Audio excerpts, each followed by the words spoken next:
Are you thinking of having a baby in Cambodia? Then this video is for you.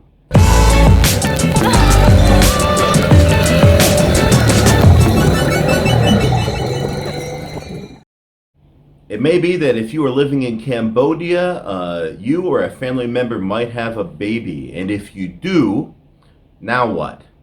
Well, that's what this video is about. I'm going to tell you the process that you have to go through, all of the processes. Please note that some of these steps will be USA only, but most of the steps in this process will be for any individual who gives birth in Cambodia. So before we get started at all, I just want to say that I am not a lawyer. I am not a government official in Cambodia.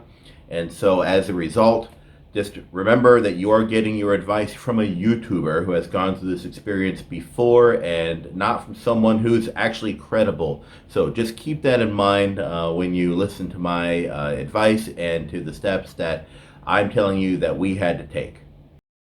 One of the questions that I know will show up in the comments is, will my child be a Cambodian citizen if born in Cambodia? And the answer is generally not.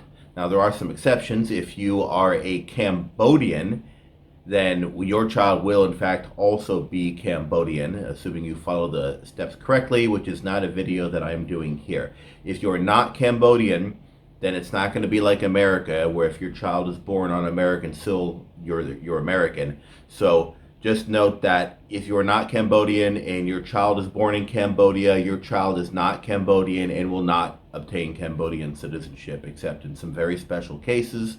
So if you are American and your wife is American and you're giving birth here, your child will be American, not Cambodian, or not American and Cambodian, so keep that in mind.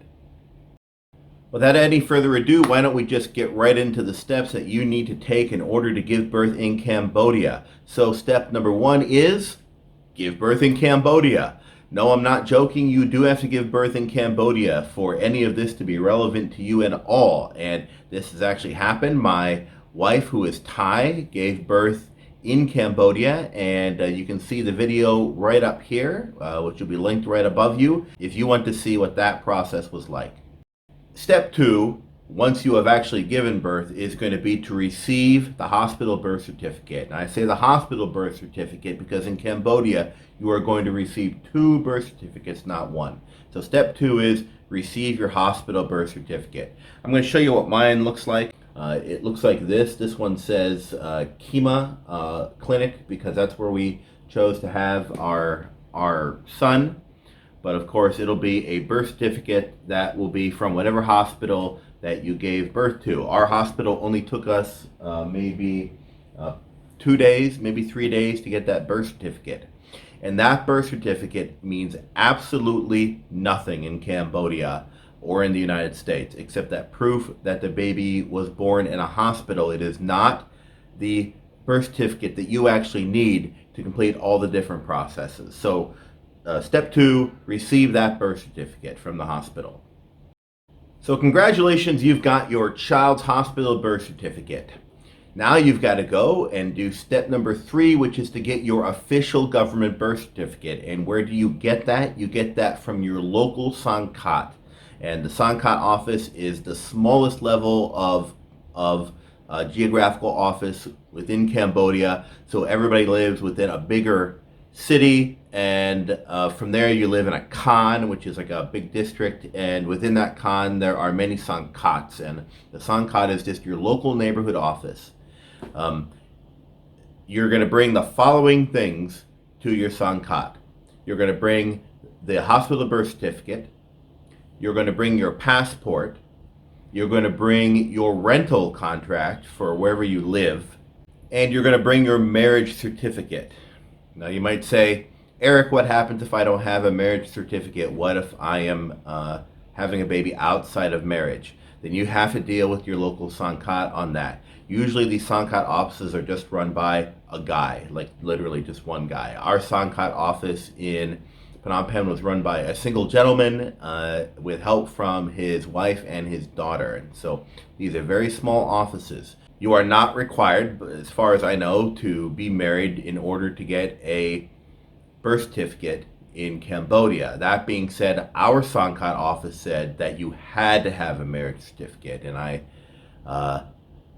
I don't know if that's going to be the actual case at that Sangkat, because the Sangkat offices are so small. The individual people at those offices do have a lot of discretion.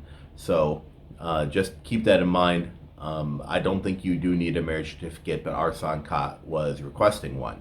So we did provide that as well. And then you had to provide, if I recall, $100. If you run into any situation with your Sangkat, any problem where you don't agree with what they're saying or you're getting frustrated, my advice very strongly is that in Southeast Asia, all the Southeast Asian cultures, don't get outwardly angry. Don't yell, don't scream, don't throw a fit.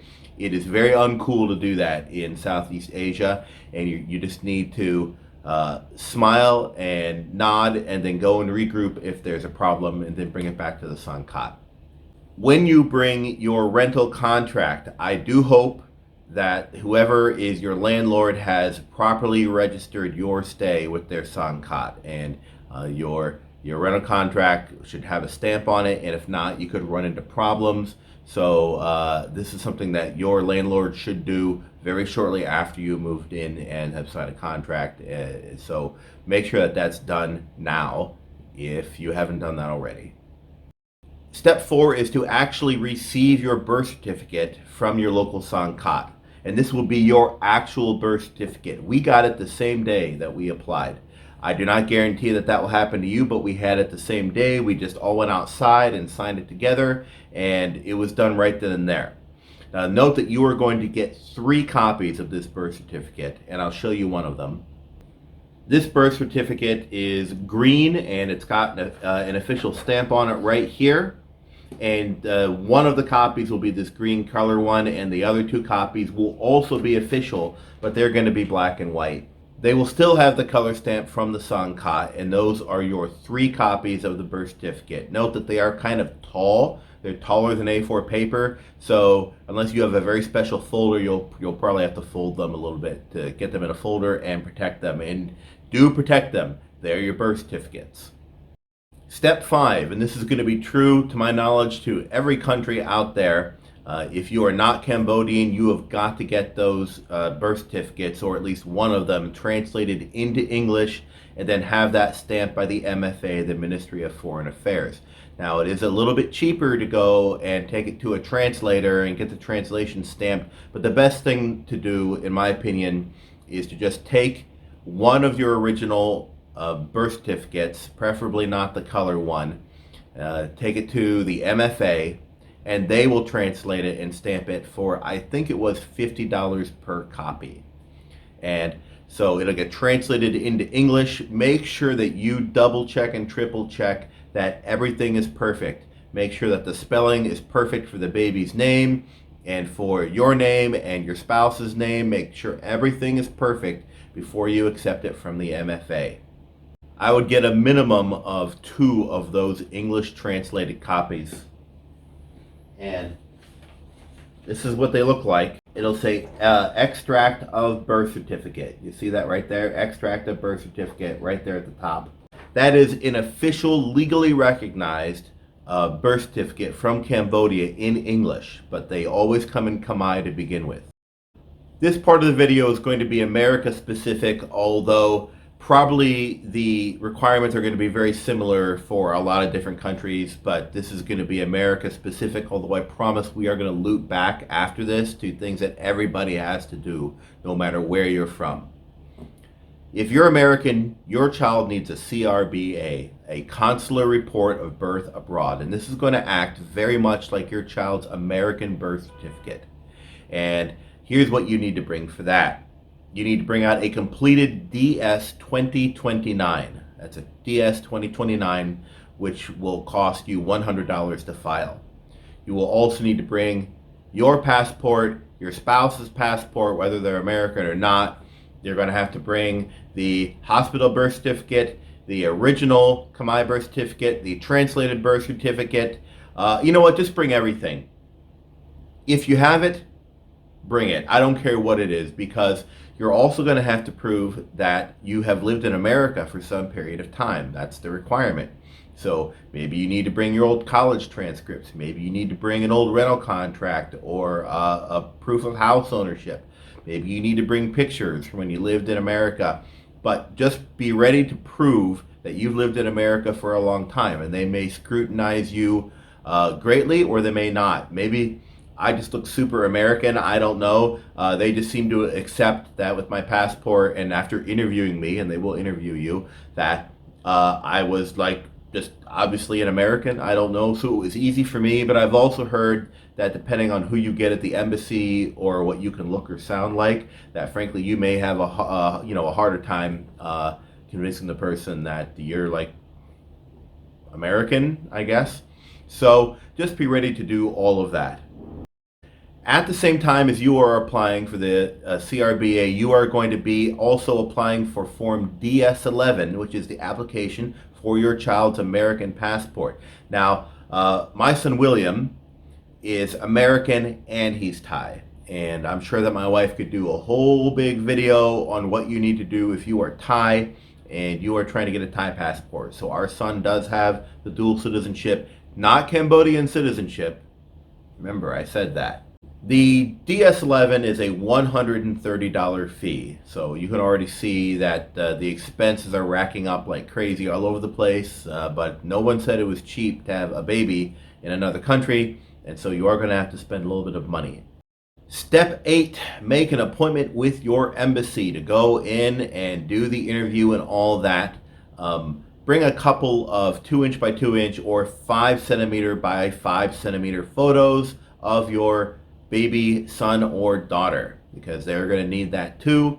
Once you've gone through the appointment, now you have the next step, step number 9, which is to go and actually pick up your CRBA for your child, and that takes about 1 week for you to get that CRBA. And here's what it looks like. It's actually really cool. Look at that. It looks like money. It's literally printed on money paper, and like it's got the whole security stripe, like you'll see like on a $100 bill, and another security stripe, and it feels like paper from like US money. So it's really cool, but that is something that you must keep and treasure and cherish forever. For the love of God, do not lose your CRBA for your son. You have got to keep that, okay? It's very important. Well, congratulations. Now you've got your CRBA, or whatever birth certificate equivalent you get from your country. You've got your child's Cambodian birth certificate in multiple languages. I bet you think you're done, but you're not done. No, I'm afraid not, because guess what your child does not have? Your child does not have a visa in Cambodia in that shiny new passport. And so now you've got step 10. Step 10 means that you've got to get your child a visa, and you cannot get a visa unless you leave the country. The only kind of visa you can get for your infant now is going to be what's called an exit visa. And there is just a little bit of information about this online, but not as much as you'd think, because there's just not much information out there about this. But you have 3 months to leave Cambodia once your baby is born. That's just the law. You can possibly pay some penalties for overstay if it's more than 3 months or have other problems. So you've got to go and get the exit visa and depart within 3 months. Now that might just mean going to neighboring Thailand or somewhere like that and coming back in, but I guess you actually can't get an ordinary visa, what they call the business visa, for your child unless you have left and then come back. So here's what you need to do in order to go and get your exit visa. You're going to have to go to whichever immigration office is closest to you, and you need to bring all the paperwork again. Just bring everything. There's going to be a form you've got to fill out. You've got to bring, again, the photos, some 5x5 photos. Just get as many as you can. You're also going to need to bring color copies of everything. They want color copies of passports, of birth certificates. If you happen to have like a work contract where you're at, or at least just bring absolutely everything with 2 copies in color. They might not want everything, they might not ask for everything, but you never know what they're going to ask for, so just bring bring it all. Once you have done that, then you just leave for 1 to 3 days and come back to the immigration office, and then you will have your exit visa. You cannot apply for the exit visa unless it is 7 days or less before you are leaving. So if you have a plane ticket already to leave the country and you show it to them and it says you don't leave for 9 days, they will not accept the paperwork yet for the exit visa. It has to be in 7 days or less. When you have exactly 7 days, I would go then, just in case it takes longer than you think, because you don't want to have plane tickets and then miss your flight. But it can't be more than 7 days. So this is a matter of timing, and you are just going to have to time the best you can. The exit visa will cost only $30, and that will be your final expense. So now that you have gone and you've come back 1 to 3 days later, and you've got your passport for your child with the exit visa stamped in it, then you have to leave the country within that next 7 days. If you take more than 7 days to leave, they will not honor your exit visa, and they will not let you leave the country with your child, and you'll have to come back into the country and apply for another exit visa. Once you have left the country, if you're coming back to Cambodia, then you turn around, you come back. We went to Thailand and America and then back to Cambodia, and then you just apply for a visa for your child, presuming that you're staying with like an ordinary visa back in Cambodia, or even another tourist visa. It was very easy for us. We brought so much paperwork. We brought, again, everything, 2 copies color. We didn't need that. They just took one look at us and the passports, and they said, well, you already have valid business visas, and they just 3 minutes later just stamped it for us. It was very easy, but that doesn't mean it'll be that easy for you. So just bring everything. Bring originals, bring copies of absolutely everything. Work contracts, rental contracts, birth certificates, everything. Just bring it all, because you never know what they're going to ask for. It might be easy for you, or it might be hard. Now that you're back in Cambodia and you've got your child's business visa, then you're good to go. It's just business as usual at that point. Make sure you check the expiration date for your child's business visa, of course, since usually it's just good for a couple weeks or a month at that point, and then you'll get, the full visa. It'll be very similar to the process that you went through to get your business visa. So that's it. I mean, I say that's it, but actually it's a very long and drawn out and expensive process that can take a long time. And this is not me saying anything against Cambodia. In fact, I'm sure in any country that you are in, like, birth is a big deal. Becoming a citizen is a big deal. Getting a passport is a huge deal. So you would expect that these processes are long, drawn out, and complicated. And that's going to be true everywhere. It's not just Cambodia. So it's always going to be the case that this is going to require a lot of time, money, and patience from you, no matter where you are, at that time. But this is how you do it in Cambodia. Well, I certainly hope that helped you understand the general process of how things are going to go. Please note it may be a little bit different here or there for you compared to me, or it may be exactly the same. I don't know. But I certainly hope that this video did help you understand some of that process, and I hope that if you do have a child in Cambodia, you'll feel comfortable and safe going into it, and I really hope this video helped you. So if it did help, please like and subscribe. Come back to more videos. Watch our life in Cambodia. This is Eric, and I hope you have a great day.